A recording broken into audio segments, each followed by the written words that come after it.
Is Bitcoin having any risks? If you're interested in knowing more about this, please keep watching. Let's start by looking at the weekly chart.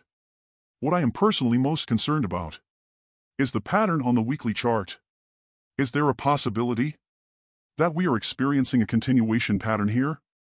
I'll draw the chart for you. Of course, this is the most worrisome scenario, although I believe it is less likely to occur. However, as traders, we must consider various scenarios and risks. Let's take a look. If you observe the chart, you can see that after a year of a bearish market, the decline was halted at this point, and an uptrend began. But if this uptrend turns out to be just a rebound after the previous downtrend, it could be quite alarming. We can see that it has formed an ascending wedge pattern, which is generally bearish in nature. This pattern often occurs after a decline and represents a temporary rebound. If the lower boundary of this pattern is broken, which we have been emphasizing, if the lower trend line is broken, I believe we could see a significant drop in prices, signaling the end of the recent uptrend. That's if the price really breaks through it. Although this hasn't happened yet, it is something we need to consider. I don't personally think it will unfold this way. If it were to revisit a lower level, we wouldn't catch up with the halving event in April or May 2024. However, we should still be cautious, especially if it breaks below the lower trend line. In that case, I will worry. I find this pattern to be quite valid, as it has multiple touch points, despite some gaps in the middle right here. Overall, I believe it is acceptable. At least, the lower trend line appears to be reliable. Now, let's take a look at the daily chart. It doesn't differ significantly from the situation we discussed a few days ago. Let's start with the 4-hour chart. On the 4-hour chart, we can see that Bitcoin is still within its oscillation range, although it has been leaning toward the lower boundary. For the past few days, we can establish some conditions within this range to determine whether the sentiment is more bullish or bearish. However, until the price breaks out of this pattern, we can only make probabilistic predictions. It is not something that can be considered a guide for trend trading. If we are looking for guidance on trend trading, to decide whether to close long positions, specifically those established at the bottom, for example, $27,000, I believe many of you entered long positions at around 27,000 or 28,000. I have a slightly poorer entry price, 28,500. Should we close our long positions? I reckon the final decision should depend on how the market behaves when it breaks below this level. As of now, since we haven't experienced a break below that level, it's challenging to make a definitive call. We can only assess the probabilities at this point. Now, the probability of a bearish trend favoring the downside is relatively high, which is hard to dispute. Long positions need to be cautious and mindful of the risks. However, to make the ultimate decision, I think we should observe a complete breakdown below the specified range.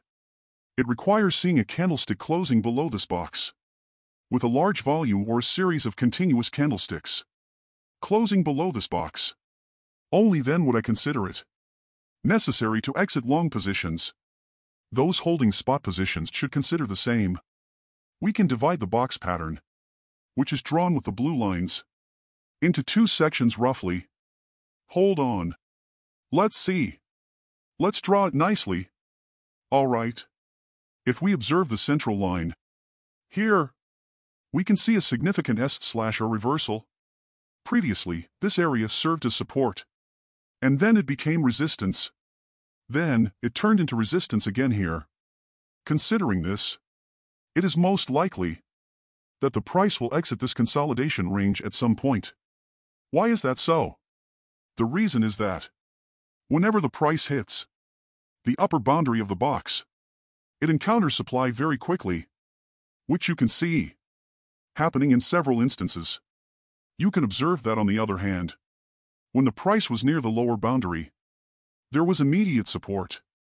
In the past, whenever it approached both boundaries, it didn't penetrate through them quickly and break through the range. As you can see, it quickly found support, indicating corresponding demand. However, you can see that this time, within the consolidation box, we have experienced the longest period of oscillation, near the lower boundary. Without any substantial rebound, the price has been continuously oscillating, near the lower boundary. For the bulls, as the price is moving around the lower boundary of the box, the current situation is quite dangerous. Also, it's now the most likely scenario that it would break through the box. It's now. Next, let's examine the box pattern again. In fact, we are only experiencing different ranges of oscillation. Previously, the oscillation was more evenly spread throughout the blue box. However, now the oscillation has been concentrated below the midpoint of the channel, indicating a smaller and downward shifted range. This is also a highly unfavorable signal for the bulls. Switching to the 1-hour chart, you can observe that there hasn't been any strong rebound, even after a small upward move. Yesterday, it was immediately met with selling pressure. Under these circumstances, I would consider the situation unfavorable for the bulls.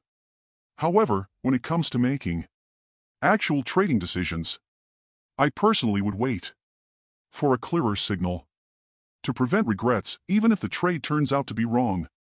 If you're interested in trading, you're welcome to click the Bybit link below. By completing the KYC and depositing $100, you'll receive $1,000 worth of Bitcoin contract position as a gift. You can choose between a long or short position. Once the conditions are met, the position will be open for you. It's a real position, and you can withdraw your profits. Also, you're encouraged to join my Line group or Discord community. Thank you so much. Bye-bye.